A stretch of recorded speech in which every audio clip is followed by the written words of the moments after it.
Assalamualaikum warahmatullahi wabarakatuh. Halo guys, jumpa lagi di Aryan M Channel. Oke, buat teman-teman yang klik video ini, saya berharap mudah-mudahan teman-teman masih dalam kondisi sehat walafiat. Baik, di kesempatan kali ini saya akan coba react kembali sebuah video, mudah-mudahan sedikit membuka mata kita ya. Dan akhir-akhir ini teman-teman ya, Indonesia dihebohkan dengan satu pernyataan yang kontroversi. Hal ini datang bukan dari orang awam ataupun orang biasa. Justru yang membuat kontroversi ini, dia ini berasal dari public figure, seorang ulama, seorang cendekiawan besar, tidak lain adalah MH Ainun Najib. Oke, seorang yang menjadi panutan umatnya, di mana mengeluarkan satu pernyataan bahwasanya Jokowi itu seperti Fir'aun. Ya tentunya hal ini menimbulkan reaksi ya, bukan hanya di pemerintahan, di para ulama, juga masyarakat secara keseluruhan juga bereaksi ya, terutama bagi pendukung pemerintah, juga pendukung Jokowi dan masyarakat biasa. Kita akan coba lihat ya bagaimana kritikan ya untuk Ainun Najib ya, baik itu dari masyarakat awam, ulama, dan silakan teman-teman nanti bisa berkomentar. Jangan lupa teman-teman dukung dengan cara like dan subscribe. Fir'aun yang namanya Jokowi.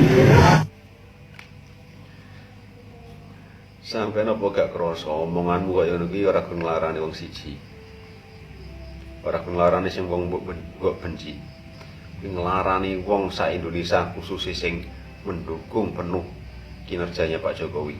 Oke, buat teman-teman ya mungkin nggak kurang ngerti bahasa Indonesia, bahwasanya beliau ini mengatakan apakah Anda tidak mengerti ya bahwasanya apa yang Anda katakan itu bukan hanya menyakiti secara personal Bapak Presiden, juga para pendukung Jokowi dan juga masyarakat Indonesia.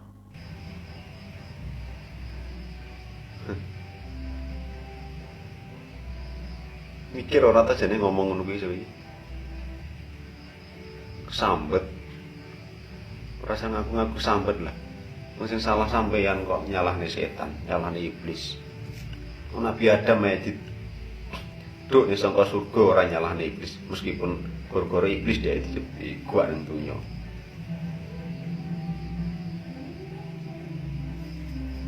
Aneh-aneh.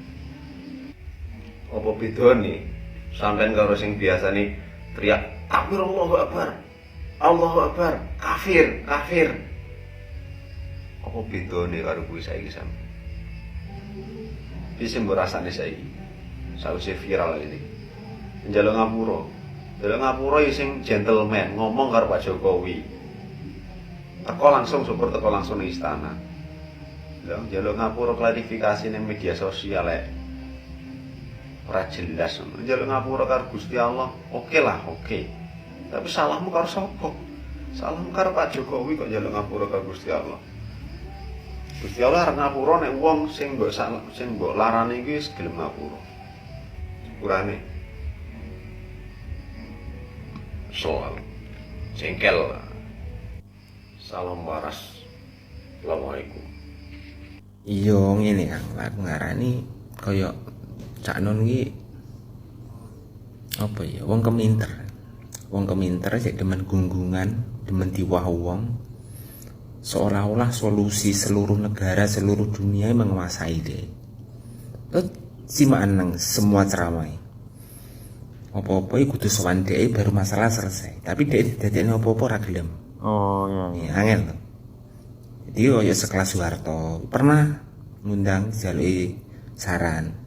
Sekelas Puan, Ganjar, Anies, Prabowo, Gus Dur, yo nah njaluk sarane dhek. Tapi sing ra gelem sapa? Jokowi. Jokowi ngerti soalnya, sing perlu disowani sapa iki paham. Ki wong nasionalis tinggi apa mek golek aleman, golek gungungane ngerti. Oh itu. Jokowi. Ya rutine Jokowi ora njuk duit. Jokowi gajine gaji sekelas UMR presiden tok wis. Mending tinggalnya yo bocah cilik-cilik om Papua ngono duite. Nukok-nukok nih buku apa piye. Jadi wis kuwi. Sakne ya. Karep iki mbok aku iki omong-omongan jak rembukan ngono sire. Tapi Jokowi ndak. Jokowi ngerti sing perlu tokoh-tokoh sing iki patut tak jaluk saran, patut tak sowani ngerti. Kaya to contoh almarhum Kiai Mbah Mun Paimun Zubair guru nih Mbah Mun, bener. Bahak sowan Habib Lutfi ngerti kabeh to nasionalisme nih Habib Lutfi iki gelem sowan ngerti sing bener-bener kenceng tresno cinta karo negarane soalnya cinta karo negara kuwi ora perlu dalil gak perlu jadi sini iki engko lek dadi dilaku kae lek ndadekne lak aku wis ngono tak nun kae lek ndadekne lak aku kae lek ngedukne lak aku iya terus dadi di aku el bento dadekne oh foto non kowe gak kok mendak ngarani Firaun ngono aku ndak lor ati mending kok arane anjing ngono karo anak Firaun ki wis paten ndak mlebu swarga neraka paten Oke, bener. anjing kowe sik eneng sing mlebu swarga nemen non kowe iki bu ini apa malih ini jen mingkem lho sang kemuliaan Jokowi bu saiki saya makin kesini makin kesono kowe ya jelas ke hamba yang PK itu yang diserangkan bukan dia tapi Allah. Nah yang Jarkoni pinter ujar iso nglakoni kowe kuwi Pak. Assalamualaikum warahmatullahi wabarakatuh. Bismillah walhamdulillah thumma salatu wassalamu ala rasulillah habibina wa qudwatina Muhammad ibn Abdillah wa ala alihi wa ashabihi wa mawala wa man tabi'alah ila yaumil qiyamah. Wa ba'da. Ada 3 sahabat saya yang melalui chat WA meminta saya agar saya memberikan penjelasan atau semacam opini, komentar, entah apalah itu ya, terkait hal yang lagi rame, lagi trending katanya begitu di Twitter, lagi viral juga di media sosial terkait dengan si A yang menuduh si B Firaun. Si A ini tokoh, nah menuduh si B Firaun gitu. Juga dengan kelengkapannya, bahkan di situ disebut ada korunnya, di situ disebut ada hamannya, begitu kira-kira. Lalu kemudian saya mencoba untuk melihat beberapa video. Oh ya, memang betul begitu. Nah, saya ingin menjelaskan tentang bagaimana jika seseorang menuduh orang lain Firaun. Sebut saja tadi si A menuduh si B Firaun. Apa konsekuensinya? Untuk yang dituduh, pertama adalah Firaun. Di sini orang yang dituduh Firaun. Yuk kita lihat siapa Firaun. 3 kejahatan besar Firaun yang diabadikan di dalam Al-Quran. Yang pertama, ketika dia memerintahkan semua punggawanya untuk merazia dan mensweeping di tahun itu jika ada bayi laki-laki lahir kudu dibunuh. Karena 1 di antara sekian bayi yang terlahir di tahun itu dianggap sesuai dengan analisis dari beberapa penasehatnya akan menumbangkan dia dari kerajaannya. Maka pada saat itu tidak ada yang selamat kecuali 1 bayi yang dihanyutkan di 1 sungai lalu kemudian masuk ke kolam pemandian kerajaan si Firaun. Tentunya kita tahu siapa dia. Yang kedua, ketika dia memaksa 2 wanita suci, 2 wanita mulia untuk menyembahnya, yaitu Asiyah, semoga Allah meridhoinya, dan Masithah, semoga Allah meridhoinya. Amin, Allahumma amin. Yang makam keduanya wangi hingga saat ini, konon begitu.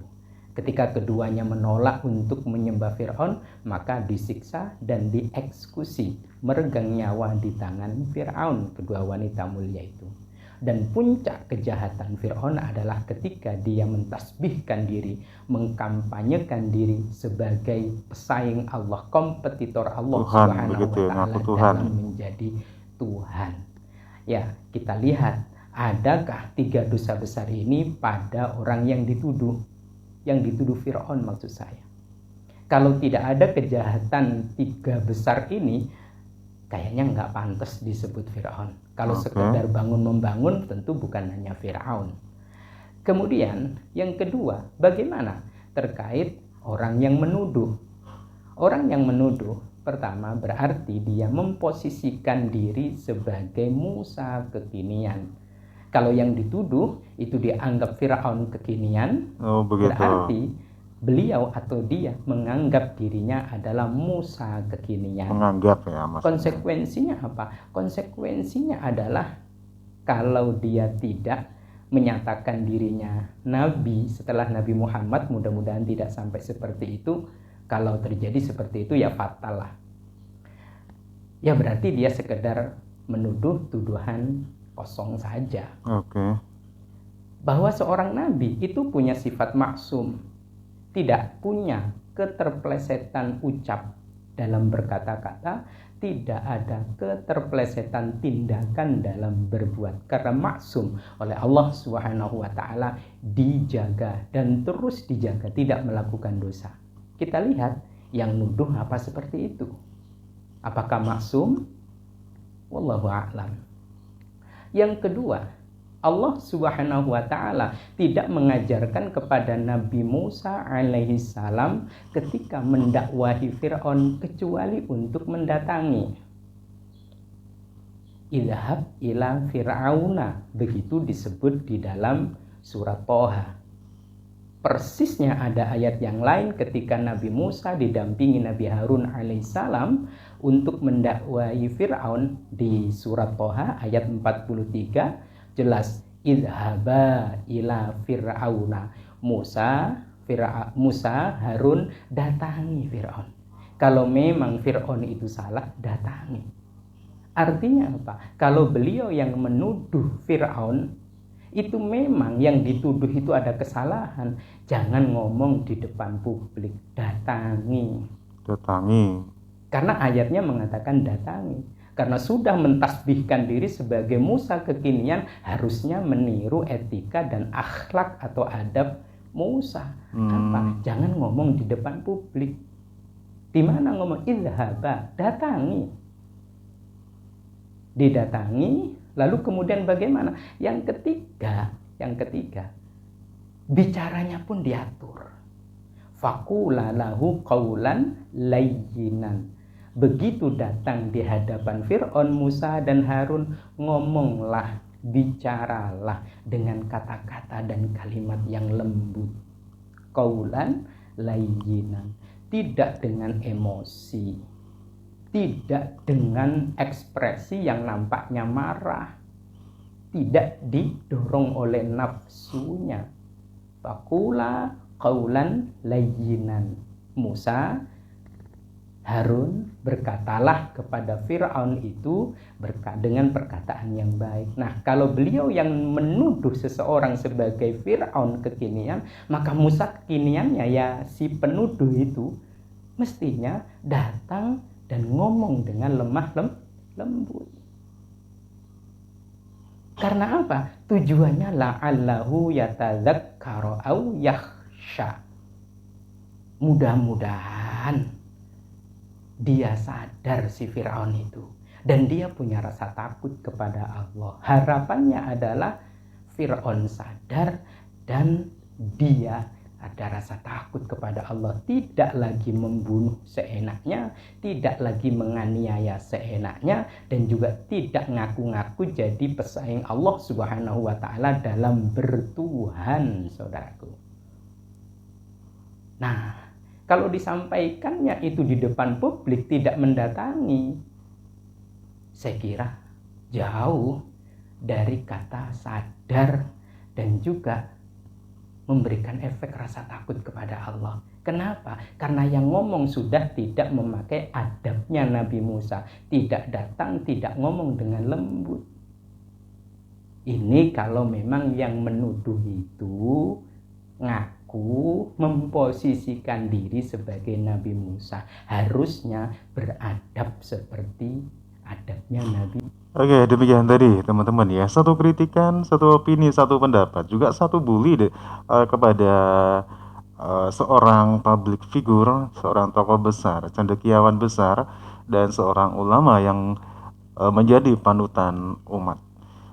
Tapi hal ini dengan pernyataannya justru malah merendahkan beliau sendiri dan justru banyak mendapatkan kritikan, hujatan, ya. Dan apakah dia hilaf ataupun sengaja, walau alam, teman-teman ya.